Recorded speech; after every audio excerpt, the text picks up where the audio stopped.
Welcome to Shukla study point. आप सभी का स्वागत है आपके अपने YouTube channel Shukla study point में। मैं शिवम शुक्ला आप सभी दोस्तों का हार्दिक स्वागत करता हूं।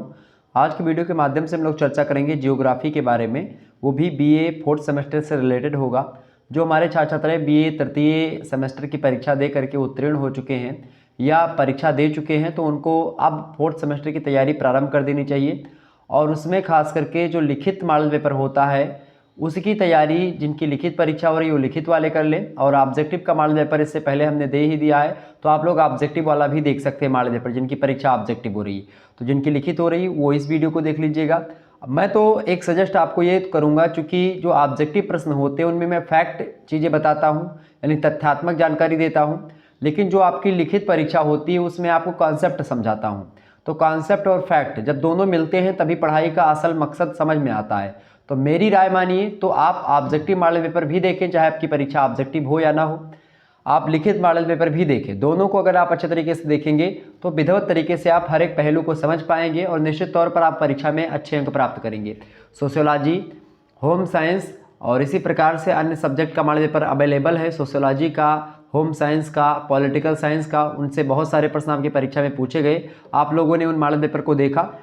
तो जियोग्राफी का भी मॉडल पेपर आज की वीडियो के माध्यम से चर्चा करने वाले हैं। फोर्थ सेमेस्टर में जब आप पहुंचते हैं तो आपको इकोनॉमिक जियोग्राफी के बारे में पढ़ना होता है जियोग्राफी में। तो आइए चर्चा करते हैं कौन कौन से ऐसे प्रश्न हैं जो कि आपकी परीक्षा में एकदम से पूछे ही जाने वाले हैं, उनके बारे में हम चर्चा करेंगे। लिखित मॉडल पेपर होगा और ये मॉडल पेपर मैंने खुद अपने हाथों से लिखा है, ठीक है। और आप लोगों के लिए मैंने मेहनत करके इस प्रश्न पत्र को तैयार किया है ताकि आपकी परीक्षा में यही प्रश्न आपकी परीक्षा में देखने को मिलेंगे, ठीक है। तो आइए हम एक एक प्रश्नों को चर्चा करते हुए आगे बढ़ते हैं। जिस प्रकार से आपकी परीक्षा मतलब प्रश्न पत्र में जिस प्रकार से आपसे प्रश्न पूछे जाते हैं उसी प्रकार से हमने उसी क्रम में और उसी कॉन्सेप्ट के साथ इस वीडियो को बनाने का प्रयास किया है। आइए चर्चा करते हैं। पहला जो है आपको सब बी द्वितीय वर्ष चतुर्थ सेमेस्टर भूगोल, आर्थिक भूगोल न्यू मॉडल पेपर होगा 2023 की परीक्षाओं के लिए, जिसके अंतर्गत इकोनॉमिक ज्योग्राफी के बारे में पढ़ना है, ठीक है। पेपर आपका 3 खंडों में बटा हुआ होता है, खंड आ, खंड बा और खंड सा। खंड आ से अति लघु उत्तरीय प्रश्न पूछे जाते हैं जिनकी संख्या 10 दी होती है। 10 के 10 प्रश्नों को अर्थात सभी प्रश्नों को अनिवार्य होते हैं आपको करना, और एक प्रश्न का उत्तर आपको 50 शब्दों में लिखना होता है। एक प्रश्न के लिए आपको 2 नंबर दिए जाते हैं, ये बात ध्यान रखिएगा। बात की जाए लघु उत्तरीय प्रश्नों की, तो लघु उत्तरीय प्रश्न जो होते हैं आपके खंड बा में दिए जाते हैं और वो प्रश्न 8 की संख्या में होते हैं, लेकिन उनमें से केवल 5 प्रश्न आपको करने होते हैं। और दीर्घ उत्तरीय प्रश्नों की अगर बात की है तो 4 संख्या में दिए होते हैं, जिनमें से केवल आपको 2 प्रश्न करने होते हैं। तो जो लघु उत्तरीय प्रश्न होते हैं उनको 200 शब्दों में आपको करना होता है। जो दीर्घ उत्तरीय प्रश्न होते हैं उनको 500 शब्दों में एक प्रश्न का उत्तर आपको देना होता है, ठीक है। ये बात ध्यान रखिएगा। टाइम आपको 3 घंटे का दिया जाता है पूरे प्रश्न पत्र को हल करने के लिए। तो बड़े आसानी से आप पेपर कर पाएंगे अगर आपने मॉडल पेपर को हमारे देखा है। आइए हम चर्चा करते हैं। पहला प्रश्न आपकी स्क्रीन पर पूछा जा सकता है आपके एग्जाम में, आर्थिक भूगोल को परिभाषित कीजिए। बहुत ही इंपॉर्टेंट प्रश्न है, आर्थिक भूगोल के बारे में पूछ लिया गया है। तो इस प्रकार से ही प्रश्न आपकी परीक्षा में पूछे जाते हैं, ये बात ध्यान रखिएगा। आर्थिक भूगोल किसे कहते हैं? तो आर्थिक भूगोल के बारे में अगर बात की जाए तो आपको पता होगा भूपटल पर, या अर्थात जो भूमि का पटल है, समझ रहे हैं ना, पृथ्वी। तो भूपटल के जो विभिन्न भाग हैं उनमें मानव के आर्थिक क्रियाकलापों में आप देखिएगा, अलग अलग जगहों पर आप जाइएगा तो अलग अलग तौर तरीके होते हैं, अलग अलग रहन सहन है, अलग अलग खान पान, पहनावा ओढ़ावा विभिन्न क्षेत्रों के हिसाब से अलग अलग है। भौगोलिक क्षेत्रों में जैसे जैसे आप प्रवेश करेंगे अलग अलग क्षेत्रों में, उनका रहन सहन, पहनावा ओढ़ावा और क्रियाकलाप भिन्न भिन्न होते हैं। तो इसी भिन्नता का अध्ययन जो होता है, आर्थिक जो विभिन्नता होती है विभिन्न स्थानों पर भूपटल पर, उसी का अध्ययन करता है आर्थिक भूगोल। मानवीय आर्थिक क्रियाकलापों में या भिन्नताएं क्षेत्र विशेष में उपलब्ध संसाधनों की सुलभता विभिन्न स्तरों का परिणाम होता है। संसाधनों की सुलभता पर ही विश्व के विभिन्न मानवीय समाजों का रहन सहन, उनका स्तर, ये सब निर्भर करता है, ठीक है। कुल मिलाकर के आर्थिक भूगोल की बात की जाए तो आर्थिक भूगोल भूगोल की महत्वपूर्ण शाखा है और आर्थिक भूगोल मानव भूगोल की एक महत्वपूर्ण शाखा है। यह बात भी ध्यान रखिएगा, यानी ह्यूमन जियोग्राफी का एक पार्ट है, इसकी एक शाखा है आपकी इकोनॉमिक जियोग्राफी, ठीक है। जिसमें क्या अध्ययन किया जाता है, भूपटल के विभिन्न क्षेत्रों में निवास करने वाले मानव के आर्थिक क्रियाकलापों की व्याख्या की जाती है और उनके वातावरण के संबंध को ध्यान में रखते हुए खास करके आर्थिक क्रियाकलापों की व्याख्या की जाती है। वातावरण के संबंध को, मनुष्य और वातावरण के संबंधों को ध्यान में रख करके मनुष्य के जो आर्थिक क्रियाकलाप है उनका अध्ययन, उनकी व्याख्या की जाती है आर्थिक भूगोल के अंतर्गत। ये बात ध्यान रखिएगा। अलग अलग विद्वानों ने आर्थिक भूगोल को अपने अपने ढंग से परिभाषित किया है। अगर मैं बताऊं प्रोफेसर जिमरमैन के अनुसार, तो प्रोफेसर जिमरमैन की बड़ी ज़बरदस्त परिभाषा है। वो कहते हैं कि आर्थिक भूगोल मानव के वातावरण के संबंध में मानव के आर्थिक जीवन का अध्ययन करता है। यानी कहते हैं कि economic geography deals with the economic life of man with relation of his environment. ठीक है, यानी आर्थिक भूगोल क्या करता है, मानव और मानव के जो चौतरफा उसको घेरे हुए आवरण है, यानी जिसको आप वातावरण कहते हैं, तो मानव और मनुष्य के वातावरण के बीच जो संबंध है, उसी संबंध में मानव के आर्थिक जीवन का अध्ययन करता है। आर्थिक भूगोल एक ऐसी विषय वस्तु है जिसके अंतर्गत मानव भूगोल और मतलब मानव और वातावरण के बीच का जो संबंध है उसका अध्ययन किया जाता है। सिंपल सी परिभाषा प्रोफेसर जिमरमैन ने दी है, बड़ी जबरदस्त परिभाषा है और बड़ी सरल परिभाषा है। मुझे लगता है कि आपको इस परिभाषा को याद करना चाहिए और जरूर इस परिभाषा को याद करिएगा। एक बार फिर से मैं आपको बता दूं, आर्थिक भूगोल मानव के वातावरण के संबंध में मानव के आर्थिक जीवन का अध्ययन करता है। ठीक है, R.E. मर्फी महोदय कहते हैं कि आर्थिक भूगोल मानव के जीविकोपार्जन के साधनों में एक स्थान से दूसरे स्थान पर मिलने वाली समानताओं और असमानताओं का अध्ययन करता है। कहीं कहीं पर विभिन्न क्षेत्रों में आर्थिक क्रियाओं में समानताएं मिलेंगी भूपटल पर, कहीं कहीं पर विभिन्नताएं मिलेंगी यानी कि असमानताएं मिलेंगी, और उन्हीं असमानताओं और समानताओं का अध्ययन करता है आर्थिक भूगोल, ऐसा बताया R.E. मर्फी ने। तो इस प्रकार से अगर देखिएगा तो आधुनिक आर्थिक भूगोल के जनक माने जाते हैं चिसोल्म महोदय। उन्होंने कहा कि आर्थिक भूगोल के अंतर्गत उन सब भौगोलिक परिस्थितियों का वर्णन आता है जो वस्तुओं की उत्पत्ति, उनके विनिमय, उनका स्थानांतरण, इन सभी पर प्रभाव डालती हैं। तो आर्थिक भूगोल का महत्व इस बात में है कि इसके द्वारा किसी प्रदेश के वाणिज्यिक विकास की दशा का ज्ञान होता है, साथ ही साथ यह भी ज्ञात होता है हमको कि उस पर भौगोलिक दशाओं का क्या प्रभाव पड़ता है क्रियाकलापों पर मनुष्य के। तो इन सभी चीज़ों का अध्ययन करते हैं आर्थिक भूगोल के अंतर्गत। तो पहला प्रश्न आपका क्लियर। अगला क्वेश्चन आपकी स्क्रीन पर आ सकता है परीक्षा में, रोपण यानी बगाती कृषि की विशेषता बताइए। रोपण माने बगाती कृषि, तो रोपण कृषि या बगाती कृषि के बारे में आपसे पूछा गया है, तो रोपण कृषि की विशेषताएं आपसे पूछ रहा है।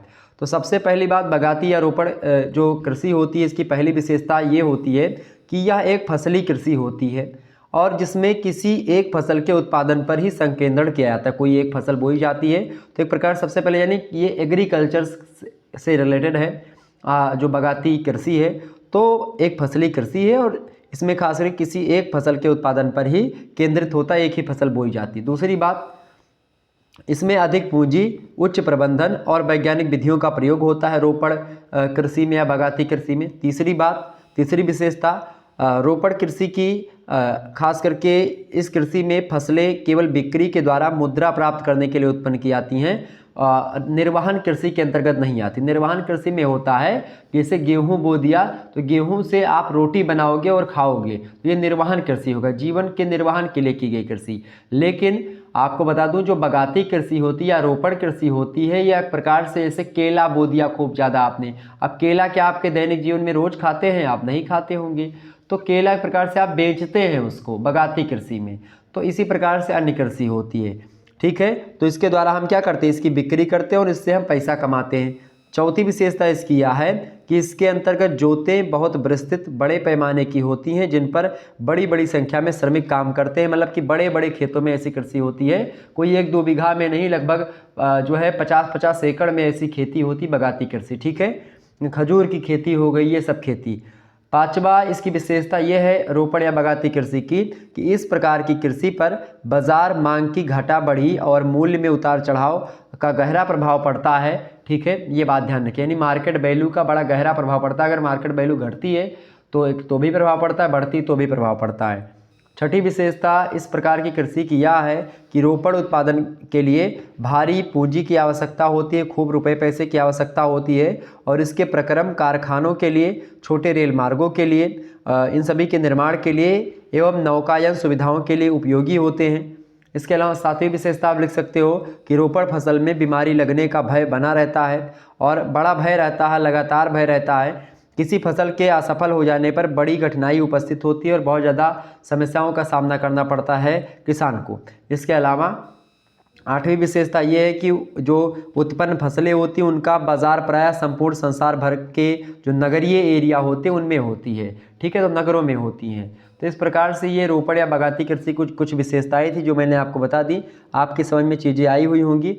आगे बढ़ने का प्रयास करते हैं और भी प्रश्नों को जानते हुए।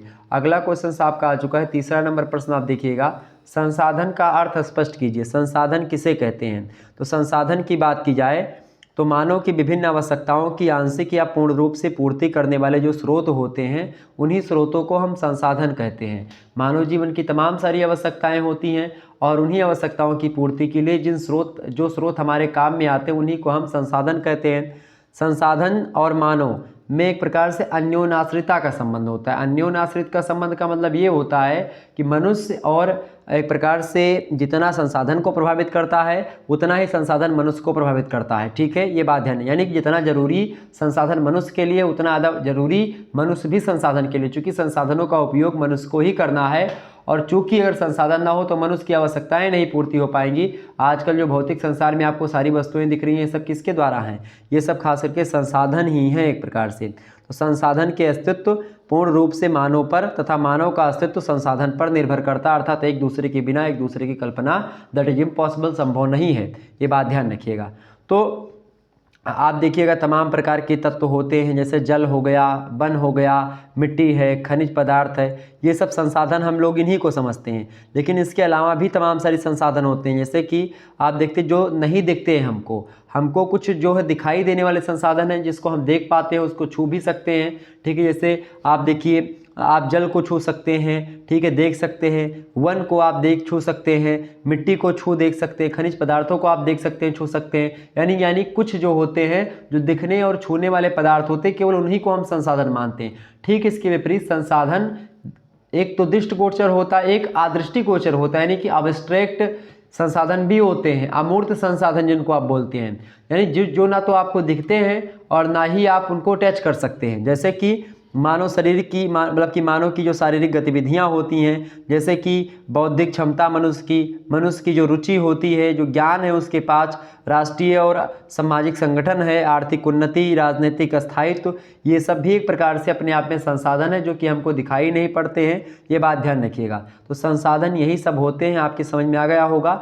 ठीक है, तो संसाधन जैसे कोयला, लोहा, खनिज तेल, ये सब संसाधन है खास करके। ठीक है, तो कहीं ना कहीं पे यही सब संसाधन हैं, मैंने आपको बता दिया। तो संसाधनों के विकास पर प्राकृतिक और मानवीय तत्वों के अंतर संबंध का महत्वपूर्ण प्रभाव भी पड़ता है। किसी भी देश काल में समाज की इच्छा या क्षमता के अभाव में भौतिक दृष्टि से समुचित संसाधन भी अविकसित रह सकता है और वास्तविक अर्थ में संसाधन नहीं कहा जा सकता इसको।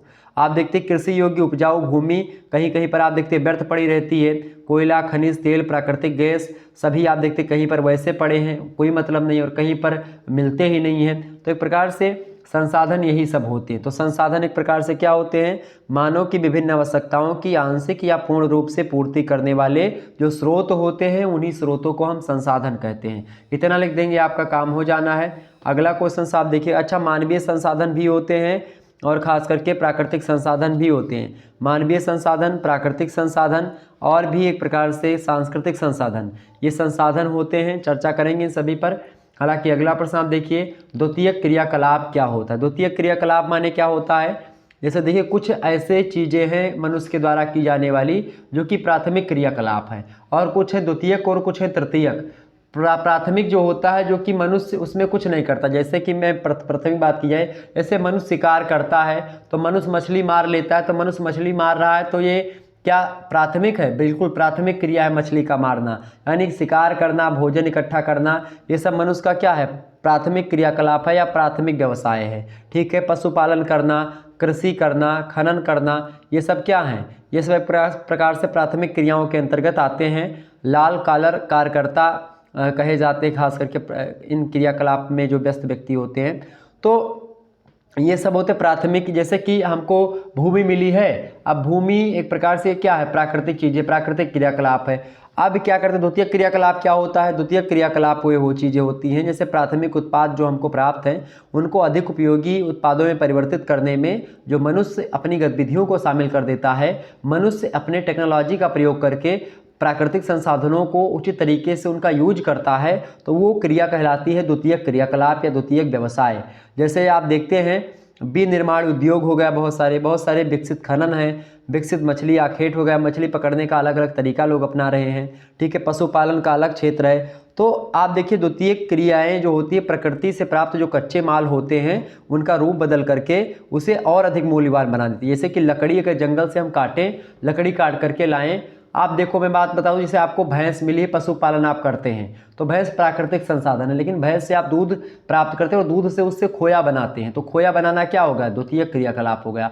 पनीर बनाते हैं या अन्य प्रकार की चीज़ों को चाय बना करके पीते, तो ये सब द्वितीयक क्रियाकलाप हो गया। इसी प्रकार से हमको जंगल में लकड़ी मिली हुई है, अब लकड़ी का प्रयोग आप पल्ला बनाने में भी करते, दरवाजा बनाते हैं, ठीक है। इसके अलावा लकड़ी का प्रयोग आप और भी स्थानों पर कर सकते हैं, खिड़की बनवाते हैं, उसका रोशनदान बनवाते हैं। बहुत सारे लोग एक प्रकार से लकड़ी से बहुत सारी चीज़ें करते हैं। तो कहीं ना कहीं पे लकड़ी है, ये प्राकृतिक संसाधन है, प्राकृतिक संसाधन है लकड़ी। और इस पर जो प्राथमिक क्रिया होती है उसमें लकड़ी के द्वारा आप, जैसे लकड़ी हमको मिल गई, लकड़ी हमने काटा और उसको मानवीय गतिविधियों से हमने कुर्सी बनाया, उसका मेज बनाया, टेबल बनाया, खटिया बनाया, तख्ता बनाया, तो ये सब क्या हैं, ये सब द्वितीयक क्रियाकलाप में आप शामिल कर सकते हैं, ठीक है। ये बात ध्यान रखिएगा।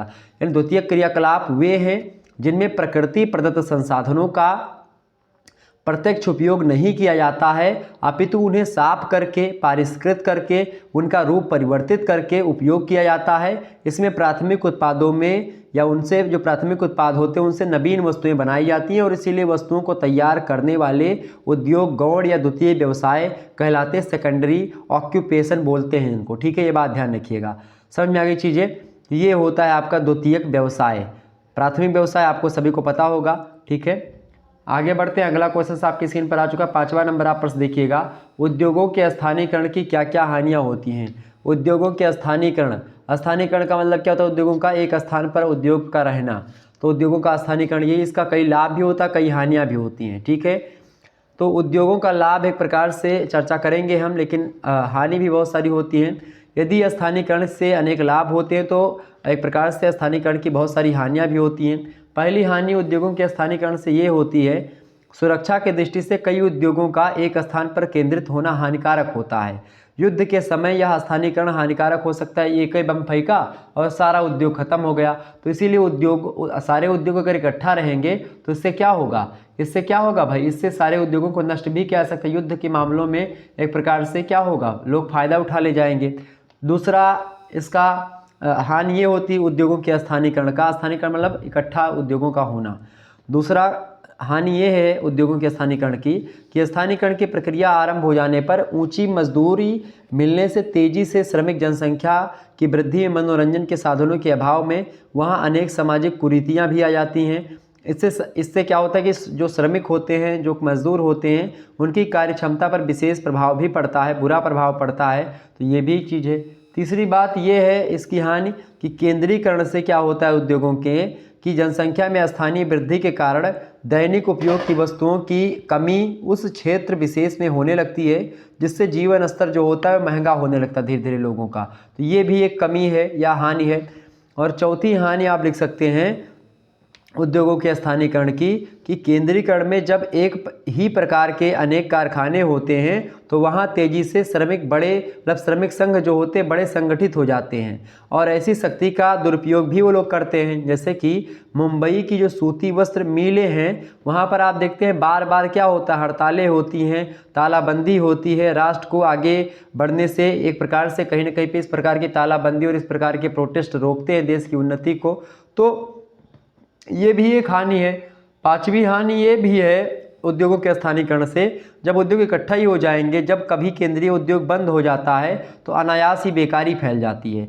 यदि एक ही स्थान पर अनेक प्रकार के उद्योग हों तो यह समस्या दूर की जा सकती है। तो उद्योगों का स्थानीयकरण एक प्रकार से इसके कई हानि हैं। लाभ ये है उद्योगों के स्थानीयकरण का कि जब कोई उद्योग किसी क्षेत्र विशेष में विकसित होता है तो उस उद्योग से अनेक उप उत्पाद, अवशिष्ट पदार्थ, इन सभी के उद्योग भी विकसित होने लगते हैं। जैसे पेट्रो रसायन उद्योगों के निकट आप देखते हैं अनेक प्रकार के सहयोगी उद्योग तेजी से बढ़ जाते हैं, उनकी स्थापना होती है। शक्कर उद्योग के निकट आप देखते हैं अल्कोहल, कागज, इन सभी बनाने के, जो खास करके गन्ना मिलें होती हैं, उनकी जो खुइया होती है गन्ने की, रस निकालने के बाद में आप देखिए जो खुइया निकलती है, जो मलबा निकलता है, उस मलबे से जो खुइया होती है गन्ने की, उससे कागज़ बनता है। तो इसलिए जहाँ पर चीनी मिलें होती हैं उसी के बगल में कागज़ उद्योग हो जाता है, ठीक है। या इसी प्रकार से एल्कोहल, यानी चूँकि गन्ने के रस से भी एल्कोहल बनता है, यानी शराब बनती है, तो आप देखते हैं वहाँ पर एल्कोहल उद्योग भी हो जाता है। तो एक प्रकार से ये सोचिएगा, सूती वस्त्र उद्योग के केंद्रों के निकट आप देखते हैं रंगने के, छपाई करने के, रेडीमेड कपड़ों के तमाम सारे उद्योग स्थापित हो जाते हैं। क्योंकि लोगों को पता है कि भाई कोई उद्योग आया तो उसके किनारे किनारे फर्जी, और फर्जी नहीं मतलब उससे रिलेटेड कई सारे उद्योग भी आ जाते हैं। तो ये होता है इसका लाभ, ठीक है। और भी कई सारे लाभ हैं। अगला प्रश्न आप देखिएगा, छठा नंबर क्वेश्चन आपकी स्क्रीन पर आ चुका है। प्रश्न है, विश्व के प्रमुख रेल मार्गों के नामों का उल्लेख कीजिए। बढ़िया प्रश्न है। प्रश्न क्या पूछा गया है, विश्व के प्रमुख रेल मार्गों के नामों का उल्लेख कीजिए। विश्व में बहुत सारे रेल मार्ग हैं, उन्हीं रेल मार्गों के नाम आपको लिखना जो कि प्रमुख रूप से इंपॉर्टेंट हैं, ठीक है। तो इनमें सबसे पहला नाम आता है, सबसे बड़ा जो रेल मार्ग है पूरे संसार का, वो है ट्रांस साइबेरियन रेल मार्ग। ट्रांस साइबेरियन रेल मार्ग जो है ये बड़ा फेमस है, तो पहला ये लिख दीजिएगा। दूसरा है कनाडियन पैसिफिक रेल मार्ग। तीसरा लिख सकते हो आप केप काहिरा रेल मार्ग। चौथा लिख सकते हो उत्तरी पैसिफिक रेल मार्ग। पांचवा लिख सकते हो दक्षिणी पैसिफिक रेल मार्ग। और आप छठा लिख सकते हो union and central Pacific rail मार्ग। तो विश्व के कुछ रेल मार्गों के नाम हमने आपको बताए 5 से 6, आप इनको याद रख लीजिएगा। और भी रेल मार्ग हैं, जैसे कि सातवां नाम आप लिख सकते हो ओरिएंटल एक्सप्रेस रेल मार्ग, ठीक है। इसके अलावा आठवां भी नाम लिख सकते हो ऑस्ट्रेलियन ट्रांस कॉन्टिनेंटल रेल मार्ग। इसके अलावा 9वां रेल मार्ग विश्व का सबसे इंपॉर्टेंट है, वो है ट्रांस इंडियन रेल मार्ग, ठीक है। इसके अलावा जो है 10वां लिख सकते हो आप कनाडियन नेशनल रेल मार्ग। और 11वां आप लिख सकते हो बैकाल आमूर जो है मजिस्ट्रल रेल मार्ग, ठीक है, BAM रेलवे जिसको आप बोलते हैं। तो आपको मैं बता दूं कि ये सारे के सारे रेल मार्गों को आपको याद नहीं रख, अगर 5 भी रेल मार्ग आपको याद है, 5 प्रकार के रेल मार्ग, तो अगर आप उनको लिख देंगे तो भी आपको पूरा नंबर मिल जाएगा, जो कि 50 शब्दों में ही लिखना है आपको, ठीक है। अगला क्वेश्चन आप देखिएगा, रेल मार्गों से प्रश्न इसलिए पूछा था चूंकि रेल मार्गों से व्यापार होते हैं, जो मालगाड़ी होती है उसमें, उससे क्या होता है, जो आर्थिक क्रियाकलाप होते हैं वो एक स्थान से दूसरे स्थान से संबंधित होते हैं। माल, कच्चा माल भेजना हुआ, पक्का माल भेजना हुआ, तो ट्रेनें भी एक प्रकार से काफ़ी हद तक माल गाड़ी जो होती है वो ढोती रहती हैं। इसके अलावा जल परिवहन सबसे सस्ता परिवहन पड़ता है, तो उससे भी लोग होते हैं, ठीक है। अगला प्रश्न आप देखिएगा, अगला प्रश्न आपका आ चुका 7वां नंबर प्रश्न आपकी स्क्रीन पर। प्रश्न है, पेट्रोलियम निर्यातक राष्ट्रों के संगठन जिसको ओपेक के नाम से जाना जाता है शॉर्ट फॉर्म में, ओपेक जो है, इसके बारे में आपसे पूछा गया कि ओपेक क्या है, इसके बारे में बताएं। तो पेट्रोलियम निर्यातक मतलब निर्यात माने क्या होता है, बेचना, आयात माने क्या होता है, खरीदना। तो जो पेट्रोलियम बेचने वाले जो राष्ट्र हैं उन्हीं का संगठन है, उसी संगठन को हम क्या बोलते हैं, ओपेक बोलते हैं, ठीक है। ओपेक की स्थापना जो हुई है 1960 ईस्वी में हुई थी। इराक राष्ट्र के नगर बगदाद में स्थापित किया गया इसका संगठन, मतलब इसका एक प्रकार से मुख्यालय। और इस संगठन का मुख्य उद्देश्य था पेट्रोलियम निर्यातक देशों में पारस्परिक समन्वय और एकता को स्थापित करना। पेट्रोलियम के उत्पादन, निर्यात तथा प्रति बैरल मूल्य का निर्धारण जो होता है सदस्य देशों की सहमति से निर्धारित करना, मतलब ओपेक सदस्यों के ही द्वारा निर्धारित होता है। ओपेक का एक अन्य प्रमुख लक्ष्य यह भी है कि मतलब कि जो अभी तक शोधित खनिज नहीं है या खनिज तेल नहीं है, जो अशोधित खनिज तेल हैं, इस संगठन का एकमात्र निर्यात किए जाने वाला उत्पाद है खास करके। तो आपको मैं बता दूं कि ओपेक देश वो हैं जो कि पेट्रोलियम को बेचते हैं विभिन्न देशों में, ठीक है। जब इस संगठन की शुरुआत हुई थी, जब इसका स्थापना हुई थी ओपेक की, तो खास करके इसके संस्थापक मतलब कि देशों में नाम था ईरान का, इराक का, कुवैत का, सऊदी अरब का, इसके अलावा वेनेजुएला का। लेकिन 1998 की बात है, 1998 में इस देश की सदस्य संख्या जो है वो बढ़ गई और ख़ास करके 11 सदस्य हो गए इसमें। पहले शुरुआत में केवल कितने सदस्य थे, 5 सदस्य थे। एक तो आपका ईरान, दूसरा इराक, तीसरा कुवैत, चौथा सऊदी अरब और 5वां वेनेजुएला, 5 थे। लेकिन 1998 में खास करके 11 हो जाती है देश की संख्या। फिर 2020 का समय आता है, 2020 ईस्वी में आपको मैं बताऊं ओपेक संगठन में 14 देश शामिल हो गए थे।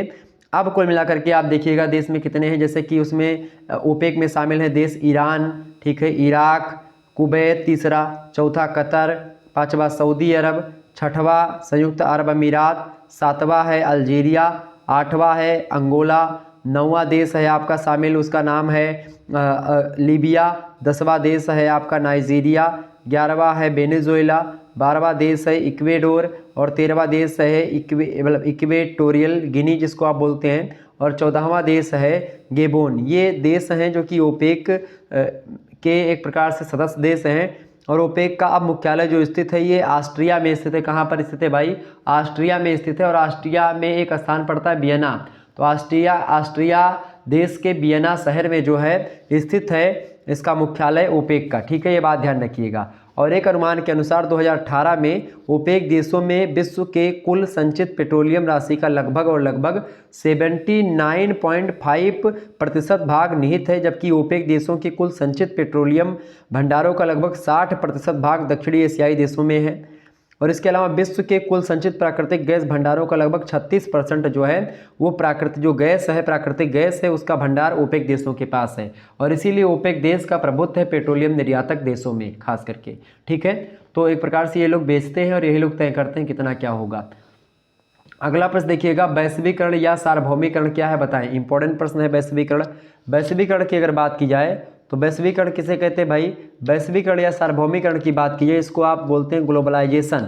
ठीक है, तो यूनिवर्सलीकरण मतलब कि यूनिवर्सलाइजेशन।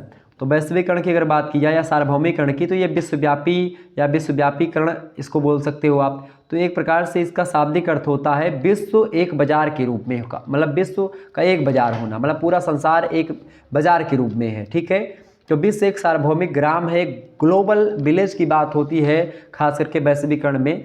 और वैश्वीकरण एक ऐसी प्रक्रिया होती है मित्रों जिसमें विश्व के विभिन्न देशों के बीच में संपन्न होने वाले व्यापारिक अवरोधों को दूर किया जाता है।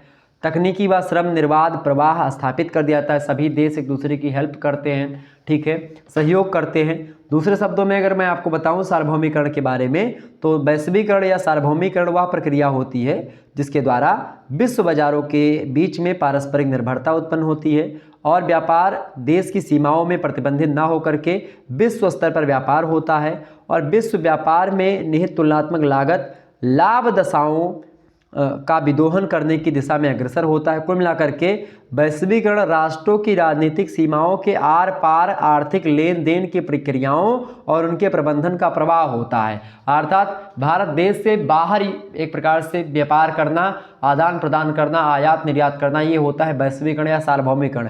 पूरे संसार को एक बाजार मान करके एक वैश्विक नीति बना करके व्यापार करने की क्रिया वैश्वीकरण की क्रिया कहलाती है। तो वैश्वीकरण विश्व के विभिन्न देशों द्वारा अपनी अपनी आर्थिक नीतियों में किए गए सुधारवादी उपायों का परिणाम है। और मानवीय विकास 2001 के प्रतिवेदन में उल्लेख किया गया है कि वैश्वीकरण अब कोई विकल्प नहीं रह गया है, यह केवल यह एक वास्तविकता है।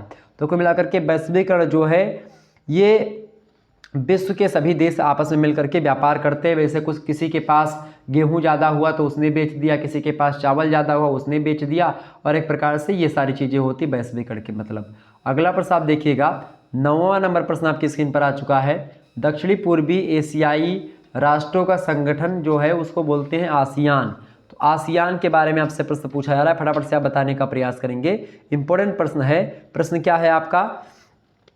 प्रश्न है आसियान। आसियान का मतलब क्या होता है? दक्षिणी पूर्वी एशियाई राष्ट्रों का जो संगठन है उसी को बोलते हैं जो है क्या? आसियान। ठीक है, ये बात ध्यान रखिएगा। साउथ ईस्ट जो एशिया है उसके जो देश हैं उन्हीं का संगठन है। ठीक है, ये बात ध्यान रखिएगा। तो आइए जानते हैं इसके बारे में कि भाई आसियान है क्या। तो दक्षिणी पूर्वी एशियाई राष्ट्रों का जो संगठन है इसको आसियान बोलते हैं। और आसियान जो है इसकी स्थापना 8 अगस्त 1967 को एक प्रकार से की गई अस्तित्व में आता है यह संगठन। और इस ब्लॉक में खास करके दक्षिण पूर्वी एशिया के 7 राष्ट्र जो हैं शामिल हैं। कितने राष्ट्र भाई? 7 देश जो है शामिल है। 1967 आप लिख लीजिएगा यहाँ पर। ठीक है, 8 अगस्त की बात मैं कर रहा हूँ। ठीक है, तो इसमें कितने देश शामिल हैं, मतलब शामिल थे उस समय? तो 7 देश शामिल थे। कौन कौन से भाई? ब्रुनेई पहला, दूसरा इंडोनेशिया, तीसरा फिलीपींस, चौथा मलेशिया, पांचवा सिंगापुर, छठा थाईलैंड और 7वां वियतनाम। ये 7 देश शामिल थे। बाद में इस संगठन में कंबोडिया भी शामिल हुआ 1997 में, 1997 में। फिर लाओस भी शामिल होता है 1997 में ही, और 1997 में ही म्यांमार भी शामिल होता है। तो ये 3 देश जो है 1997 ईस्वी में मतलब आसियान के सदस्य बन जाते हैं। और कुल मिलाकर के वर्तमान में आसियान संगठन के सदस्यों की कुल संख्या जो है वो 10 है। 3 देश 1997 में शामिल हुए थे, 1967 में स्थापना हुई थी। तब Brunei, Indonesia, Philippines, Malaysia, Singapore, Thailand, Vietnam ही शामिल थे। लेकिन अब कंबोडिया, लाओस, म्यांमार 1997 में शामिल हो गए। कुल मिलाकर के अब सदस्य संख्या कितनी है? 10 है, ये बात ध्यान रखिएगा। ओके। आसियान संगठन के पर्यवेक्षक देशों में पापुआ न्यू गिनी तथा तिमोर लेस्टे भी शामिल है, जबकि आसियान +3 देश में चीन, जापान और दक्षिण कोरिया शामिल हैं। और इसका मुख्यालय इंडोनेशिया के जकार्ता में स्थित है। परस्पर व्यापार के अलावा आर्थिक वृद्धि को बढ़ाने का काम करता है। संगठन सांस्कृतिक विकास को बढ़ावा देता है। शांति और प्रादेशिक स्थायित्व खास करके इसका उद्देश्य रहा इस ब्लॉक का। तो खास करके इस संगठन की बात की जाए आसियान की, तो आसियान की प्रमुख व्यापारिक वस्तुएं खासकर कृषि उत्पादों में रबड़, पाम ऑयल, नारियल और काफ़ी, चूँकि यहाँ पर ये सारी वस्तुएं होती हैं इन देशों में, तो इनका एक प्रकार से व्यापार करना। खनिज में तांबा, निकल, टंगस्टन का, ऊर्जा संसाधनों में कोयला, पेट्रोलियम, प्राकृतिक गैसों का और अन्य में सॉफ्टवेयर उत्पादों का आदान प्रदान करना। ठीक है, ये इनका उद्देश्य। तो एक प्रकार से ये सारी चीज़ें मैंने आपको बताई। 10वां क्वेश्चन आप देखिएगा, उत्तरी अमेरिका मुक्त व्यापार संघ, जिसको नाफ्टा के नाम से जानते हैं, क्या? North America free trade union. ठीक है, तो एक प्रकार से जिसको नाफ्टा के नाम से आप जानते हैं, तो उत्तरी अमेरिका मुक्त व्यापार संगठन जो है, संघ जो है, ये क्या है भाई? तो इसके बारे में थोड़ा सा जानने का प्रयास करते हैं। इंपॉर्टेंट प्रश्न आपकी परीक्षा की दृष्टि से।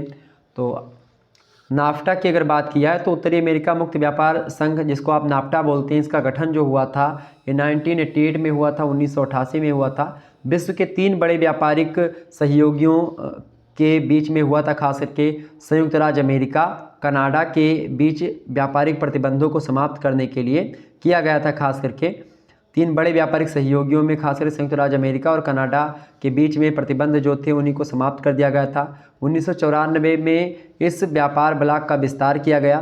ब्लॉक माने जो ये संगठन है नाफ्टा, उसी को ब्लॉक बोला जाता है। तो मैक्सिको को भी इसका सदस्य बनाया गया था, ये बात भी ध्यान रखिएगा।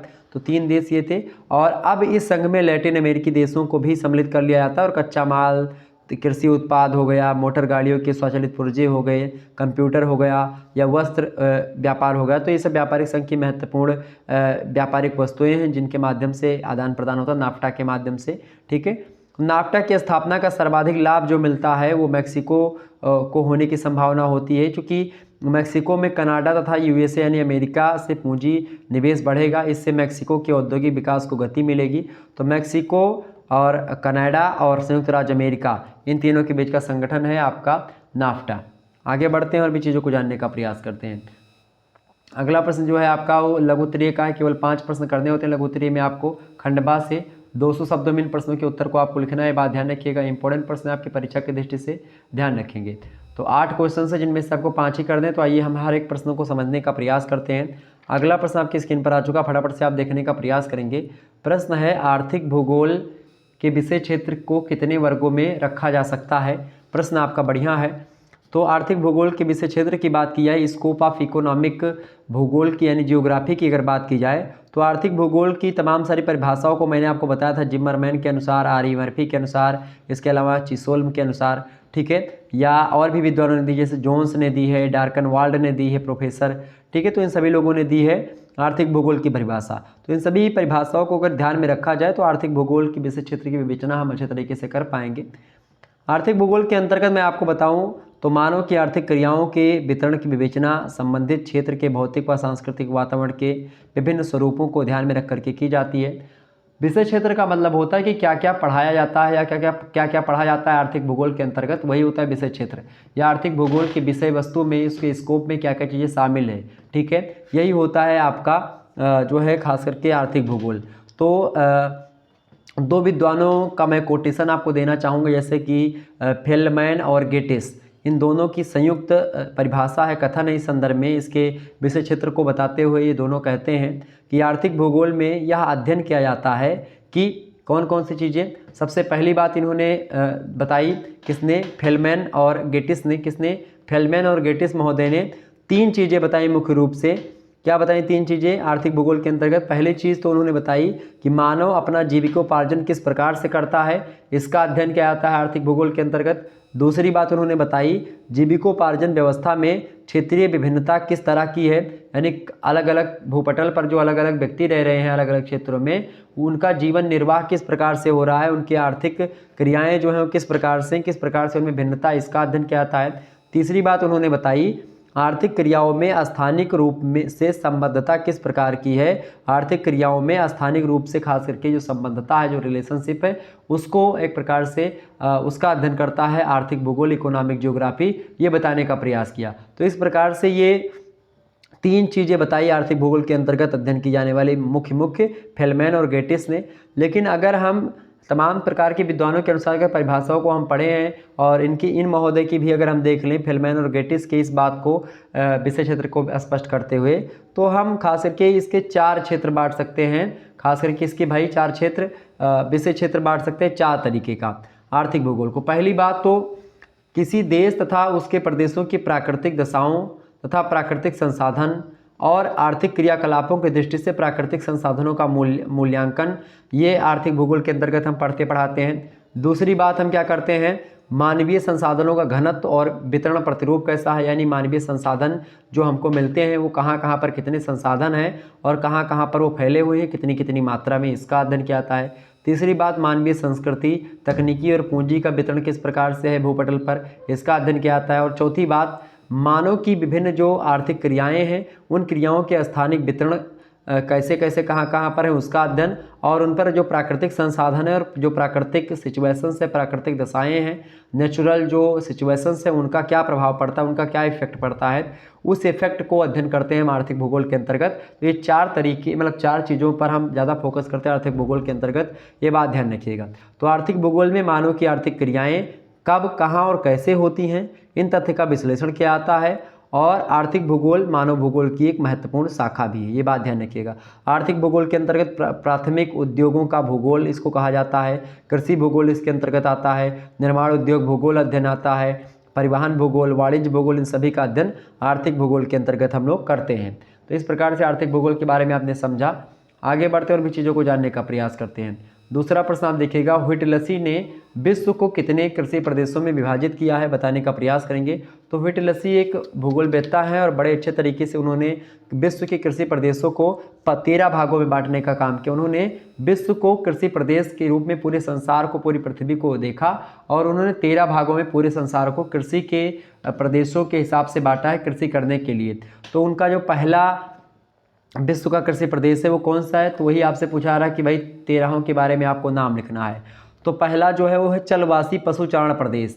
कौन सा है, चलवासी पशुचारण प्रदेश, जहाँ पर पशु वगैरह चरते हैं, ठीक है वो। दूसरा व्यापारिक पशुचालन प्रदेश, जहाँ पर व्यापारिक पशुचालन जो होता है उनका प्रदेश, ठीक है। तीसरा जो होता है स्थानांतरणशील कृषि प्रदेश, जहाँ पर शिफ्टिंग कल्टीवेशन होता है वो एरिया, ठीक है।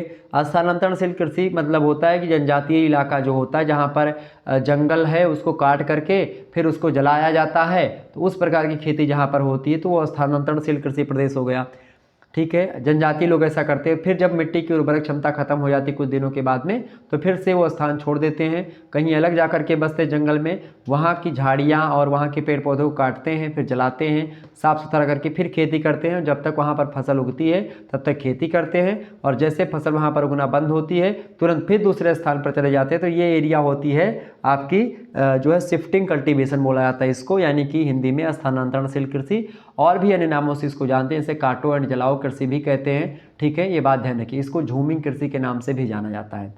चौथा जो कृषि प्रदेश है वो कौन सा है, व्हिटलसी महोदय ने चौथे कृषि प्रदेश को बताते हुए कहा प्रारंभिक अस्थायी कृषि जो होती है उसके बारे में बताया वो प्रदेश। 5वां प्रदेश उन्होंने बताया चावल प्रधान गहन निर्वहन कृषि प्रदेश, यानी जहाँ पर चावल बहुत ज़्यादा होता है ऐसा कृषि प्रदेश।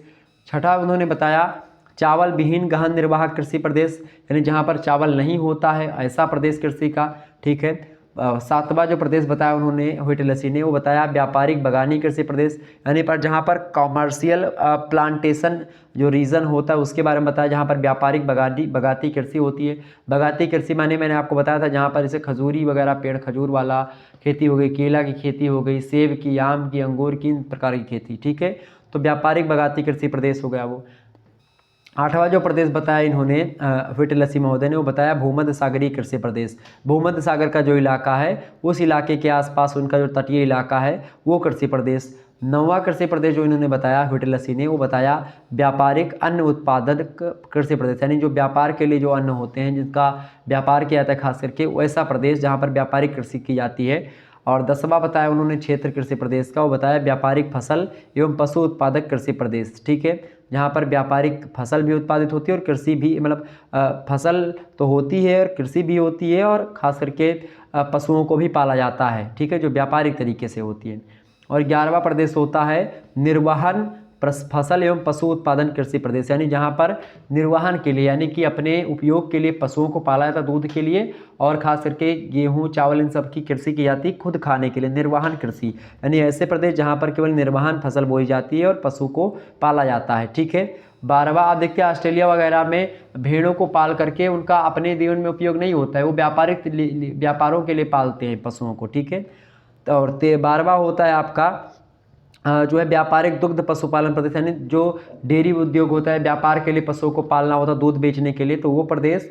और 13वां जो इन्होंने कृषि प्रदेश बताया, वो बताया विशिष्ट बागवानी कृषि प्रदेश, जहाँ पर एक प्रकार से विशिष्ट तरीके से बागाती कृषि होती है, फसलें होती है, वो कृषि प्रदेश। आपको मैं बता दूं कि कृषि का मतलब केवल खेती करना नहीं होता है, कृषि में पशुपालन को भी सम्मिलित किया था, ये बात ध्यान रखिए। तो एक प्रकार से ये कृषि प्रदेश हो गए जो कि हुइटलसी महोदय ने बताया था। एक बार फिर से सुनिए, हुइटलसी ने कृषि प्रदेशों को 13 प्रदेशों में बांटा है, पूरे संसार को 13 भागों में। पहला चलवासी पशुचारण प्रदेश, दूसरा व्यापारिक पशुचालन प्रदेश, तीसरा स्थानांतरणशील कृषि प्रदेश, चौथा प्रारंभिक स्थानीय कृषि प्रदेश, 5वां चावल प्रधान गहन निर्वहन कृषि प्रदेश, 6ठा चावल विहीन गहन निर्वहन कृषि प्रदेश, 7वां व्यापारिक बगानी कृषि प्रदेश, 8वां भूमध्य सागरीय कृषि प्रदेश, 9वां व्यापारिक अन्न उत्पादक कृषि प्रदेश, 10वां व्यापारिक फसल एवं पशु उत्पादन कृषि प्रदेश, 11वां निर्वहन फसल एवं पशु उत्पादक कृषि प्रदेश, 12वां व्यापारिक दुग्ध पशुपालन कृषि प्रदेश मतलब पशुपालन, और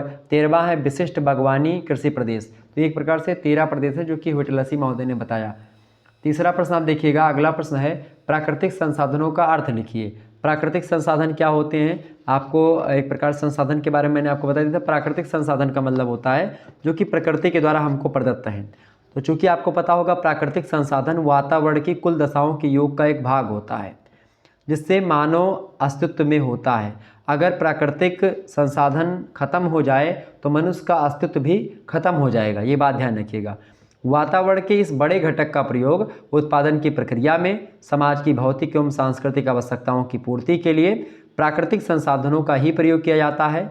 मानव की बात की जाए तो मानव अपनी संस्कृति या टेक्नोलॉजी का विकास करके अपनी आवश्यकता की पूर्ति के लिए प्राकृतिक तत्वों का प्रयोग करके जितनी जितनी मात्रा में या एक प्रकार से आवश्यकता होती है उतनी उतनी मात्रा में उसका उपयोग करता है। जैसे कि प्राकृतिक संसाधनों में आपको मैं बता दूं, जैसे वायु होती है, हवा है, प्राकृतिक संसाधन है। अब कोई आप चाहे 100 ग्राम सांस खींचो, चाहे 200 ग्राम खींचो, चाहे 1 ग्राम खींचो, वो प्रकृति रोकने नहीं आती है। प्रकृति के हिसाब से आप स्वतंत्र हो, आप वायु का कैसा भी उपयोग करो, वायु आपको रोकेगी नहीं कि भाई हमको इतना उपयोग ना करो।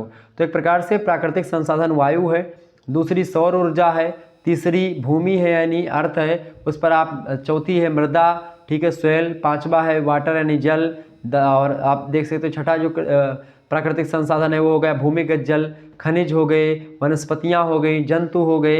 इन सभी से हम अपनी आवश्यकताओं की पूर्ति करते हैं। अगर मेरे हिसाब से प्राकृतिक संसाधन खत्म हो जाए, मृदा और भूमि, सौर ऊर्जा, वायु, जल, ये सब खत्म हो जाए तो मनुष्य का जीवन संभव नहीं है। और मनुष्य का जीवन संभव इसलिए है चूँकि ये संसाधन है, और इन संसाधनों का महत्व इसलिए है चूँकि मनुष्य हैं पृथ्वी पर। ठीक है, ये बात भी ध्यान रखिए, यानी दोनों एक दूसरे के अन्योन्याश्रित हैं, दोनों का जिस प्रकार से संबंध है, तारतम्य है, उसी तारतम्यता को बने रहते हैं। मतलब अगर बने रहेगा तो अच्छे तरीके से जीवन यापन होगा, अगर नहीं बने रहेगा तो फिर जीवन यापन में वृद्धि, मतलब एक प्रकार से फिर क्या आती है, रुकावट आती है और जीवन जीना संभव नहीं हो पाएगा। तो प्राकृतिक संसाधन ये होते हैं। क्लियर, आगे बढ़ते हैं। चौथा प्रश्न आप देखिएगा, विषुवत रेखीय उष्ण आर्द्र वन को समझाइए। विषुवत रेखीय उष्ण आर्द्र वन जो होता है, उष्ण माने होता है गर्म, आर्द्र माने होता है एक प्रकार से थोड़ा सा ठंड टाइप का, मतलब थोड़ा सा एक प्रकार से पानी वाला, जो आर्द्रता जिसको बोलते हैं, मतलब कि जिसमें पानी थोड़ा सा हो, ऐसी हवाएं जिसमें पानी हो, ऐसा वन जो जहाँ पर पानी बरसता हो, तो विषुवत रेखीय उष्ण आर्द्र वन जो होता है खास करके ये विषुवत रेखा पर ही होता है, क्योंकि विषुवत रेखा पर खूब गर्मी भी पड़ती है और बारिश भी होती है। ठीक है, क्योंकि गर्म हवाएं ऊपर उड़ती हैं और ऊपर ठंडी हवाएं होती हैं, उनसे संघनन होता है, फिर बारिश होती है। ठीक है, तो खास करके जो विषुवत रेखीय उष्ण आर्द्र वन होते हैं ये कठोर लकड़ी के सदापर्णी होते हैं, यानी ईवरग्रीन वन होते हैं। जो विषुवत रेखा के आप देखिएगा, जो विषुवत रेखा पृथ्वी है, ये पृथ्वी है आपकी, और विषुवत रेखा जो 0 डिग्री अक्षांश होता है वही विषुवत रेखा है, वही भूमध्य रेखा है। तो इसी भूमध्य रेखा के 10 डिग्री उत्तर और 10 डिग्री नीचे यानी दक्षिणी, 10 डिग्री उत्तरी अक्षांश और 10 डिग्री दक्षिणी अक्षांश, इसके जो बीच में होता है एरिया, यानी ये पूरा का पूरा एरिया पृथ्वी का एकदम मध्य वाला भाग, यहीं पर जो वन पाए जाते हैं उसी वन को हम बोलते हैं विषुवत रेखीय उष्ण आर्द्र वन। उष्ण इसलिए बोलते हैं क्योंकि विषुवत रेखा पर सूर्य हमेशा लंबवत चमकता है, तो इसलिए वहां पर गर्मी खूब पड़ती है। तो गर्मी मतलब होता है उष्ण, उष्ण माने होता है गर्मी। आर्द्र इसलिए कहते हैं क्योंकि यहाँ पर हमेशा बारिश हुआ करती है, तो इसीलिए इसको आर्द्र वन कहते हैं। ठीक है, तो उष्ण माने गर्म, आर्द्र माने वर्षा वाला एरिया। ठीक है, तो उष्ण आर्द्र वन विषुवत रेखा चुनी, विषुवत रेखा पर यह वन है तो विषुवत रेखीय वन इसलिए कहा था। तो उष्ण विषुवत रेखीय उष्ण आर्द्र वन जो होता है उसका मतलब होता है चूंकि विषुवत रेखा पर है इसीलिए इसको कहते हैं। उष्ण माने होता है गर्म, आर्द्र माने होता है चूंकि यहाँ पर वर्षा होती है। तो उष्ण विषुवत रेखीय उष्ण आर्द्र वन आपके समझ में आ गया होगा। इसके बारे में मैं आपको और बताता हूँ।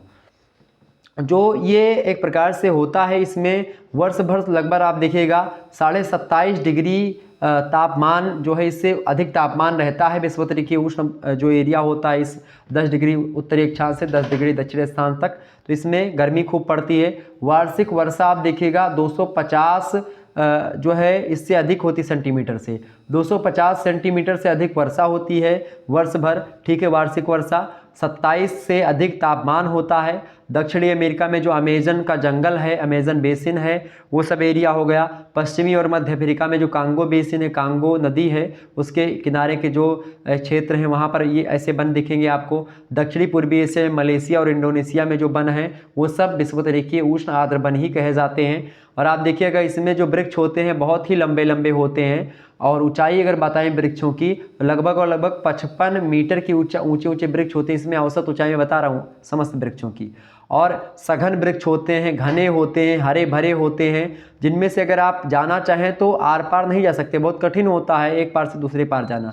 वृक्षों के नीचे अनेक प्रकार की गुंजान लताएं यानी कि जो झाड़ियाँ होती हैं वृक्षों से, यानी बंवर जो होती है वो लिपटी हुई रहती है।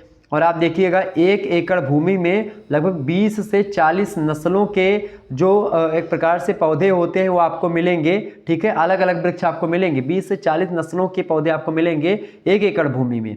और इन प्रकार मतलब इस प्रकार के वन में आप जाइएगा विषुवत रेखीय उष्ण आर्द्र वनों में, तो आपको कौन कौन से वृक्ष मिलेंगे, जैसे कि आपनूस का पेड़ मिलेगा, फिर इसके अलावा आपको रोजवुड मिलेगा, ताड़ का पेड़ मिलेगा, महोगनी, रबड़, सीबा, पारा, नट, तेल ताड़ हो गया, ठीक है, सीडार हो गया और लौह काष्ठ हो गया, ये सभी वृक्ष वहाँ पर मिलेंगे। और विषुवत रेखीय वनों की लकड़ी बहुत ही कठोर होती, बहुत ही मजबूत होती, इसीलिए इसको लौह काष्ठ भी कहते हैं। और इमारतों के बनने में बहुत महत्वपूर्ण होता है, घर बनाने में, पुल बनाने में इन प्रकार की लकड़ियों का प्रयोग होता है। रेलगाड़ी का डब्बा बनता है इससे, नाव जो होती है उनके लट्ठे बनते हैं इससे, बिजली के खंभे बनते हैं इन प्रकार की लकड़ियों से। तो एक प्रकार से विषुवत रेखीय उष्ण आर्द्र वन के बारे में मैंने आपको विस्तार से आपको समझाया, समझ में आ गया होगा। विषुवत रेखीय आर्द्र वन, आर्द्र उष्ण आपके समझ में नहीं आता होगा अभी तक, इससे पहले बहुत कन्फ्यूजन हो रहा होगा आप में। आर्द्र माने होता है वर्षा वाला एरिया, उष्ण माने होता है गर्म एरिया, ठीक है, और शीत माने होता है ठंडा एरिया, शीतोष्ण माने ठंडा एरिया, शीतोष्ण माने होता है बहुत ज़्यादा ठंडा एरिया, उपोष्ण माने होता है बहुत ज़्यादा गर्म एरिया। समझ रहे हैं ना, तो ये चीज़ें होती हैं। आगे बढ़ते हैं, अगला प्रश्न आपका आ चुका है, ये भी प्रश्न आपका बढ़िया है। प्रश्न आपसे पूछा जा रहा है, क्या प्रश्न है भाई? प्रश्न है उष्ण कटिबंध के मत्स्य उत्पादक क्षेत्र बताइए। उष्ण कटिबंध के मत्स्य यानी मछली जो उत्पादन होता है उसके बारे में उष्ण कटिबंध में, ठीक है। तो उष्ण कटिबंध की अगर मैं बताऊं आपको तो हिंद प्रशांत महासागर जो है, या हिंद महासागर प्रशांत महासागर का जो क्षेत्र है उसमें मछली का उत्पादन आप देखिएगा हिंद महासागर और दक्षिणी पूर्वी एशिया के द्वीप समूह जो हैं वो आते हैं मत्स्य उत्पादन में। और विश्व की समुद्री मछलियों का लगभग 15% क्षेत्र जो होता है वो हिंद महासागर और दक्षिणी पूर्वी एशिया के द्वीप समूह में जो सागर हैं वहाँ से प्राप्त होता है। इसमें खास करके China, Bharat, Indonesia, Philippines, Vietnam ये सब क्षेत्र है जहाँ पर मछली का उत्पादन होता है। इसके अलावा आप देखिएगा यहाँ पर आप देखिए गए हैरिंग टाइप की मछली होती है, एक सार्डाइन मछली होती है और एक मछली होती है एनकोबी। ये मछलियाँ प्रमुख होती हैं खास करके हिंद महासागर, प्रशांत महासागर के क्षेत्रों में। और दूसरा जो एरिया है वो है मध्य अटलांटिक का पश्चिमी क्षेत्र जो कि उष्णकटिबंध में आता है। तो वहाँ की जो मछलियाँ होती हैं खास करके इसके अंतर्गत कैरेबियन सागर हो गया, मैक्सिको की खाड़ी हो गई। तो यहाँ से मछलियों के विश्व का उत्पादन लगभग 8% जो होता है यहाँ से होता है विश्व की मछलियों का उत्पादन, ठीक है। और जो तीसरा होता है मध्य प्रशांत महासागरीय पूर्वी इलाका। तो इस क्षेत्र में आप देखिएगा पीरू हो गया, पनामा है, मैक्सिको का जो समुद्र तट है यहाँ से एक प्रकार से मछली का उत्पादन होता है और यहाँ कुल मछली का उत्पादन लगभग 5% होता है विश्व के, ठीक है, ये बात ध्यान रखिएगा। अकेला पीरू ही कटिबंध में सबसे प्रमुख मछली उत्पादक देश है, खास करके प्रशांत महासागर का जो बीच मतलब जो मध्य प्रशांत महासागर है वहाँ पर पीरू देश में खास करके आप देखिए पीरू कटिबंध जो है वो मछली उत्पादक देशों में शामिल होता है। तो इस प्रकार से ये 15 और 5, 20 और 28% जो है मछली का उत्पादन जो होता है मत्स्य उत्पादक क्षेत्रों में उष्ण कटिबंध से होता है। बाकी आप देखिएगा मछली उत्पादन का जो एरिया होता है सबसे महत्वपूर्ण माना जाता है जहाँ पर गर्म जलधारा और ठंडी जलधारा आपस में जाकर के मिलती है, संगम होता ठंडी जलधारा और गर्म जलधारा का। तो उसी संगम एरिया में प्लैंकटन चूंकि हो पाते हैं, प्लैंकटन जो होते हैं मछली के भोजन होते हैं। तो जहाँ पर मछली का भोजन होगा वहीं पर एक प्रकार से मछलियाँ रहेंगी, वहीं पर मछलियों के उपयुक्त जीवन होता है। चूँकि मछलियों के उपयुक्त जीवन नहीं, मछलियाँ कहीं भी रह सकती हैं, लेकिन ज़्यादा मछलियाँ उपयुक्त जगह पर ही रह सकती हैं। ठंड और जब गर्म जलधाराएँ मिलती हैं तो एक प्रकार से तालमेल होता है, अच्छी एरिया डेवलप होती है, तो वहाँ पर प्लैंकटन निवास करने लगते हैं और इसी कारण से मछलियाँ वहाँ पर ज़्यादा मिलती हैं, जैसे जापान वगैरह के क्षेत्रों में आप देखिएगा, ठीक है। इस प्रकार से आगे बढ़ते हैं। छठा प्रश्न आप देखिएगा लोहा और इस्पात उद्योग पर संक्षिप्त टिप्पणी लिखिए। बहुत ही इंपॉर्टेंट प्रश्न है, लोहा और इस्पात उद्योग। तो लोहा और इस्पात उद्योग की बात की जाए तो आधुनिक युग में लोहे और इस्पात उद्योग को ही सबसे प्रमुख और आधारभूत उद्योग माना जाता है, क्योंकि आप देखते होंगे इस उद्योग के द्वारा आप देखिए अगर वर्तमान काल की मैं बात करूं तो वर्तमान काल के औद्योगिक क्षेत्रों का विकास संभव हो पाया है। लोहे और इस्पात के कारखानों के द्वारा न केवल अन्य उद्योगों के लिए मशीनें बने हैं, पुर्जे बने हैं या यंत्र बनाए जाते हैं, बल्कि यातायात के विभिन्न साधनों के लिए खास करके मोटर गाड़ियाँ बनती हैं, इंजन बनते हैं, कृषि कार्यों के तमाम प्रकार की मशीनें बनाई जाती हैं लोहा और इस्पात उद्योग से ही। और यह उद्योग भारी और आधारभूत उद्योग माना जाता है, हैवी एंड बेसिक इंडस्ट्री बोलते हैं लौह और इस्पात उद्योग को, ठीक है। और इसी कारण जहां लोहा और इस्पात उद्योग के बड़े बड़े कारखाने स्थापित हैं उनके आसपास आप देखते हैं बहुत सारे अन्य कारखाने जो सहायक कारखाने होते हैं या अन्य उद्योग जो होते हैं जो कि उन पर आश्रित उद्योग होते हैं वह भी स्थापित होते हैं और इस कारण से उद्योगों का स्थानीयकरण होता है। अनेक उप उत्पादों की इकाइयाँ स्थापित होती हैं। इस प्रकार से वहाँ एक औद्योगिक क्षेत्र बनता है जहाँ लोहा और इस्पात का उद्योग होता है, वहीं पर तमाम प्रकार के उद्योग उत्पन्न होने लगते हैं और इस प्रकार से वह एरिया औद्योगिक एरिया होता है। जैसा कि भारत में नागपुर का जो पठार है वो देश के प्रमुख 6 इस्पात के कारखाने वहाँ पर स्थापित होने के बाद में वहाँ पर प्रमुख औद्योगिक प्रदेश जो है डेवलप हुआ है और आज आप देखते हैं नागपुर का जो पठार वाला एरिया है वहाँ पर एक प्रकार से बहुत ज़्यादा उद्योग डेवलप हो चुका है। इसी प्रकार से आप कानपुर देखिएगा या अन्य क्षेत्र सूरत देख लीजिएगा, अहमदाबाद हो गया, ठीक है, ये सब। तो लौह इस्पात उद्योग खास करके ये यहीं पर नागपुर का जो पठार है वहाँ पर ज़्यादा है। बाकी कानपुर में चमड़ा उद्योग, सूती वस्त्र उद्योग है, उत्तर भारत का मैनचेस्टर कहा जाता है, ठीक है, पूरे भारत का मैनचेस्टर अहमदाबाद को कहा जाता है, गुजरात में है, तो एक प्रकार सूती वस्त्र के लिए वो है। अगला क्वेश्चन आप देखिए 7वां प्रश्न आपके स्क्रीन पर आ चुका है, जल परिवहन को प्रभावित करने वाले कारक कौन कौन से हैं बताएं। बहुत ही इंपॉर्टेंट प्रश्न आपके परीक्षा में आ सकता है। जल परिवहन को प्रभावित करने वाले कारकों की अगर बात की जाए तो कई सारे कारक हैं। पहला कारक तो है आपका जल परिवहन को प्रभावित करने वाले कारकों में जलवायु जो होता है सबसे महत्वपूर्ण कारक होता है। जलवायु जो होता है खास करके शीत ऋतु में आप देखते हैं सागरों, नहरों और नदियों का जल जो होता है जिन क्षेत्रों में बर्फ़ के रूप में प्रवाहित होता है, परिवर्तित हो जाता है, उन क्षेत्रों के जलमार्गों पर परिवहन करना संभव नहीं हो पाता, क्योंकि जब बर्फ़ जम जाता है तो वहाँ पर एक प्रकार से गाड़ी वगैरह आप नहीं चलाते हैं तो कहीं ना कहीं पे उनका मार्ग अवरुद्ध हो जाता है।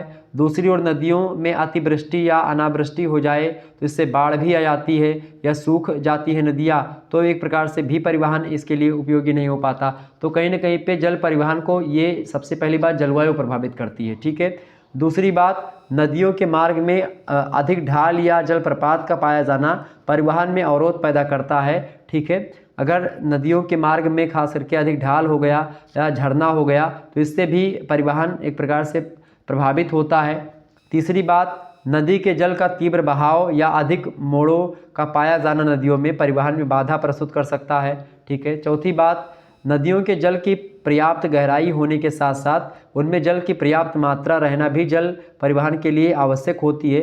साथ ही नदी में अवसादों का निरंतर जमाव होना भी जल परिवहन के लिए प्रतिकूल दशाएं प्रदान करता है। तो कहने के पर नदियों में अगर मलबा ज़्यादा होगा तो नाव उसमें नहीं बह पाएगी। नदी के जल में अगर तीव्र बहाव होगा, ज़्यादा मोड़ होंगे तो इससे भी एक प्रकार से क्या होगा, ज़्यादा तेज बहाव है, मोड़ बड़ा तीव्र है तो नाव नहीं मुड़े, जा करके कहीं पत्थर में लड़ गई। झरने होते तो उसके कारण से भी परिवहन में अवरुद्धता उत्पन्न होती है, क्योंकि झरने से पानी गिरता है खूब ऊपर से, तो एक प्रकार से फिर मार्ग नहीं हो पाते उसमें। तीव्र ढाल होता है नदियों में तो फिर नावें वगैरह डूब जाती हैं, बूढ़ जाती हैं, पलट जाती हैं। तो एक प्रकार सपाट अगर नदी है तो बड़े अच्छे तरीके से उसमें बहते नाव चली गई। लेकिन अगर ऐसा तालमेल नहीं है, मोड़ है, उसमें जलप्रपात है, नहीं झरना है, तो एक बैग कहाँ से गिरेगी नाव, तो क्या होता है, इससे दिक्कत होती है। पांचवी चीज़ क्या प्रभावित करती है जल परिवहन को, जल परिवहन की गति मंद होती है, चूँकि मतलब धीरे धीरे होती है, तो शीघ्र खराब होने वाली वस्तुओं को अधिक दूर तक भेजने के लिए उपयुक्त नहीं माना जाता जल परिवहन। लेकिन वर्तमान समय में प्रशीतक युक्त जलयानों का विकास हो गया है, इससे समस्या का छुटकारा मिल चुका है। खासकर जो धीरे धीरे चलने वाली एरिया थी, अब मशीनें तमाम सारी बन गई हैं और तीव्र गति से भी जल में एक प्रकार से हम भ्रमण कर सकते हैं। और मोड़दार नदियाँ भी हैं तो आप उसमें निकल जाएंगे, लेकिन प्रभावित तो जरूर करती हैं। ठीक है। तो एक प्रकार से जल परिवहन को प्रभावित करने वाले कुछ कारक हैं जिसके बारे में हमने आपको बताया। आगे बढ़ते और भी चीज़ों को जानने का प्रयास करते हैं। 8वां क्वेश्चन आप देखिएगा, बढ़िया प्रश्न है, आपसे पूछा गया है। प्रश्न क्या है, यूरोपियन आर्थिक समुदाय के उद्देश्य बताइए। यूरोपियन आर्थिक समुदाय के क्या उद्देश्य हैं भाई, तो यूरोपियन आर्थिक समुदाय के उद्देश्य की अगर बात की जाए तो यूरोपियन आर्थिक समुदाय की अगर बात करें तो पहली बात, यूरोपीय मतलब जो सदस्य देश हैं, जो यूरोपियन आर्थिक समुदाय के जो देश हैं उसके सदस्य देश जो हैं इस संगठन के, तो सदस्य देशों को परस्पर आयात व निर्यात पर मात्रात्मक प्रतिबंध तथा कस्टम शुल्क समाप्त कर दिया गया है। तो ये भी एक प्रकार से इसका उद्देश्य समाप्त करने के लिए। दूसरा उद्देश्य यह किया गया कि अन्य राष्ट्रों हेतु सभी सदस्य राष्ट्रों की समान कस्टम शुल्क तथा समान व्यावसायिक नीतियों का होना, यह भी उद्देश्य रखा गया यूरोपियन आर्थिक समुदाय का। तीसरा इसका उद्देश्य यह था कि सदस्य राष्ट्रों की सीमाओं के अंतर्गत मानव पूंजी तथा सेवाओं के स्वतंत्र प्रवाह यानी कि free movement of person, capital and services में आने वाली समस्याओं का निवारण करना। चौथा उद्देश्य था यूरोपियन आर्थिक समुदाय का कि समान कृषि नीति का पालन करना। पांचवा उद्देश्य ये था इसका समान परिवहन नीति का पालन करना। छठा उद्देश्य यूरोपियन आर्थिक समुदाय का ये था कि एक ऐसी व्यवस्था की स्थापना की जाए जिसमें आंतरिक स्वस्थ बाजार प्रतिस्पर्धा कायम रह सके। सातवीं बात इसमें ये बताई गई, मतलब इसमें इसका उद्देश्य रखा गया यूरोपियन आर्थिक समुदाय का, क्या रखा गया भाई कि जो है क्या रखा गया, श्रमिकों को रोजगार देने और उनके जीवन स्तर में सुधार लाने हेतु यूरोपियन सामाजिक कोष यानी यूरोपियन सोशल फंड की स्थापना की गई। ये भी एक प्रकार से इसका उद्देश्य था। आठवां उद्देश्य ये था कि नवीन संसाधनों के सृजन के माध्यम से यूरोपियन आर्थिक समुदाय का विस्तार किया जाए और साथ ही साथ इसके यूरोपियन जो विनियोग बैंक है यानी कि जो यूरोपियन इन्वेस्टमेंट बैंक है उसकी स्थापना की जाए। यह भी यूरोपियन आर्थिक समुदाय का उद्देश्य था, ये बात ध्यान रखिएगा। और यूरोपियन संघ के सदस्य राष्ट्रों में 1 जनवरी 1999 में एक मुद्रा यूरो का प्रचलन प्रारंभ हो गया, जिससे खास करके यह संघ एक राष्ट्र के रूप में आ गया। लगभग 51 अरब जनसंख्या रखने वाला यह संघ जो है विश्व का अकेला सबसे बड़ा बाजार माना जाता है, यूरोपियन आर्थिक समुदाय। ठीक है, ये बात ध्यान रखिएगा। लगभग 51 अरब जनसंख्या यहाँ पर है यूरोपियन आर्थिक समुदाय से जुड़ी हुई, तो ये है यूरोपियन आर्थिक समुदाय। तो इस प्रकार से आप लोगों ने इसके उद्देश्य को जाना। तो ऐसे प्रश्न आपकी परीक्षा में पूछे जाते हैं, ये बात ध्यान रखिएगा। अब आगे बढ़ते और भी चीज़ों को जानने का हम प्रयास करते हैं। अगला जो प्रश्न है आपका वो है दीर्घ उत्तरीय टाइप का प्रश्न। खंडसा से दीर्घ उत्तरीय प्रश्न ही पूछे जाते हैं और केवल 2 प्रश्न ही करने होते हैं। 4 क्वेश्चन आपके स्क्रीन पर पूछे जाते हैं, मतलब आपके परीक्षा में पूछे जाते हैं। ठीक है, और एक प्रश्न का उत्तर आपको 500 शब्दों में लिखना होता है। 10 नंबर का प्रश्न होता है और आपको बता दूं 2 प्रश्न आपको करने होते हैं केवल, ठीक है। आइए चर्चा करते हैं। पहला प्रश्न आपकी स्क्रीन पर आ चुका है दीर्घोत्तरीय का कि आर्थिक भूगोल की मौलिक संकल्पनाओं का वर्णन कीजिए। बहुत ही महत्वपूर्ण प्रश्न है ये, आपकी परीक्षा में आ सकता है। वहीं अगला प्रश्न आपसे पूछा जा सकता है मत्स्य उद्योग के लिए अनुकूल दशाएं क्या हैं, विश्व के प्रमुख मत्स्य उत्पादक देश बताइए। अभी मैंने आपको बताया भी था ऑलरेडी। अगला क्वेश्चन से आपका तीसरा नंबर प्रश्न आपसे पूछा गया वान थ्यूनेन की कृषि अवस्थिति सिद्धांत की विवेचना कीजिए। बहुत ही बढ़िया प्रश्न है। वान थ्यूनेन ने कृषि की अवस्थिति के सिद्धांत के बारे में बताया है और इसके बारे में आप जो है आप देख लीजिएगा, एक वीडियो हमने बनाया था 2021 में, उसमें वान थ्यूनेन की कृषि की अवस्थिति के बारे में मैंने आपको बताया था। अगला क्वेश्चन देखिएगा अंतर्राष्ट्रीय व्यापार क्या है। अंतर्राष्ट्रीय व्यापार के महत्व का वर्णन कीजिए। अंतर्राष्ट्रीय व्यापार मतलब कि अपने राष्ट्र से बाहर लेन देन करना, आयात निर्यात करना, ये अंतर्राष्ट्रीय व्यापार होता है। अंतर्राष्ट्रीय मुद्रा कोष है, अंतर्राष्ट्रीय बाजार है। तो एक प्रकार से वैश्वीकरण की प्रक्रिया के फलस्वरूप अंतर्राष्ट्रीय व्यापार संभव हो पाया है। ठीक, तो ये पढ़ लीजिएगा। अगला आप पढ़ लीजिएगा प्रश्न भारत की आयात निर्यात जो नीति है ये पढ़ लीजिएगा, इंपॉर्टेंट है। तो इस प्रकार से ऐसे प्रश्न आपकी परीक्षा में पूछे जा सकते हैं, ये बात ध्यान रखिएगा। आर्थिक भूगोल से ये प्रश्न आपकी परीक्षा में आने वाले हैं, आप इन प्रश्नों को पढ़ लीजिएगा बहुत इंपॉर्टेंट तरीके से, बहुत ही हेल्पफुल करेंगे आपकी परीक्षा के लिए। न्यू मॉडल पेपर सोशियोलॉजी का क्वेश्चन पेपर आपका ये मॉडल पेपर अपलोड हो चुका था। इस मॉडल पेपर को आप लोगों ने देखा था और हूबहू क्वेश्चंस आपका आए हुए थे, आप लोगों ने देखा। जिनकी परीक्षा अभी नहीं हुई है वह ये वीडियो देख लीजिएगा, आपके लिए बहुत हेल्पफुल है। और ऑब्जेक्टिव लिखित दोनों टाइप के मॉडल पेपर ऑलरेडी अवेलेबल हो चुके हैं। पॉलिटिकल साइंस का आप वीडियो देख लीजिएगा, पाश्चात्य राजनीतिक विचारकों के बारे में चर्चा हुई है, ये भी बहुत महत्वपूर्ण है अगर आपकी परीक्षा अभी तक नहीं हुई है। अगर आपकी परीक्षा हो जाए तो आप बता दूं, परीक्षा होने के उपरांत आप लोग हमारे नंबर पर 91 61 93 60 62 इस पर आप लोग अपना पर्चा जो है पेपर उसको सेंड करते रहिए, ठीक है, ताकि मैं आपको दिखा सकूं और जो अन्य विश्वविद्यालय के छात्र छात्राएं हैं वो उससे हेल्प हो सकेगी उनकी भी। तो आप पर्चा सेंड कर दीजिएगा, चाहे आप ऑब्जेक्टिव परीक्षा हो चाहे लिखित परीक्षा हो, PDF बना करके आप पर्चे को हमारे पास सेंड कर दें ताकि क्लियर स्पष्ट आए और एक सीरियल से आए, ठीक है। उससे क्या होता है, मैं आपके पर्चे को अच्छे तरीके से देखूंगा और अच्छे तरीके से उस पर वीडियो बनाने का प्रयास करूँगा, उसको सॉल्व करवाऊंगा, ऑब्जेक्टिव होगा तो, और लिखित होगा तो उस पर मैं चर्चा करूँगा, ठीक है। तो आप लोग इस नंबर पर व्हाट्सएप कर सकते हैं। होम साइंस का भी मैंने दे दिया है आपको, ठीक है। आवास एवं प्रसार शिक्षा के बारे में पूरा लिखित मॉडल पर दे दिया, ऑब्जेक्टिव भी दे दिया, तो आप लोगों ने नहीं देखा तो देख लीजिएगा, बहुत इंपॉर्टेंट है वह वीडियो। बहुत बहुत धन्यवाद। इसी प्रकार से अपना प्यार हमेशा बनाए रखिएगा। Good night, I love you. बहुत बहुत धन्यवाद हमारे से जुड़ने के लिए, ठीक है। तो आज हमने भूगोल के बारे में जाना जिसमें हमको इकोनॉमिक जियोग्राफी के बारे में चर्चा करना था, और भी मॉडल पेपर मैं देता रहूँगा, आप लोग हमसे जुड़े रहिएगा, ठीक है। धन्यवाद, मिलते हैं नेक्स्ट वीडियो में, चैप्टर वाइज वीडियो भी प्रोवाइड करवाऊँगा, ठीक है। धन्यवाद, मिलते हैं नेक्स्ट वीडियो में। बहुत बहुत धन्यवाद। तो आप लोगों ने home science, political science, sociology और जियोग्राफी का देखा, हिंदी का भी, और इन सभी का मैं दे दूंगा, ठीक है। धन्यवाद।